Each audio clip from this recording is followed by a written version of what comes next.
Assalomu alaykum akalar. Damas'ki mashinasini olib qolganmiz tormoz tizimi bo'yicha. Tormozni bosganda g'aqillayapti mana. G'aqillashi pastdagi traynikdan chiqadi.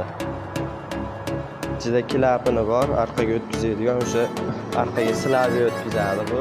Mana shu g'aqillashni hisobiga hozir biz shuni premyo qilib mashina ichidagi klapindan chiqarib mana shu g'aqillashni hozir premyo qilib beramiz. Mana Damas'imiz tayyor bo'ldi. Mana hech qanaqa g'aqillagan ovozlar yo'q. Hozir mana shu trayniklarni sanib ko'rsataman. Mana shu klapani sanliklari ishib ketadi mana shular. Shuni hisobiga g'aqillab ovoz chiqaradi. Keyin orqaga silab o'tkazadigan bo'ladi. Orqalari ham tushirmaydi. Mana premyo qilib klapini olib sanib ovozlarni chiqarib berdik. Yaxshi bo'ldi. G'aqillashlar yo'q.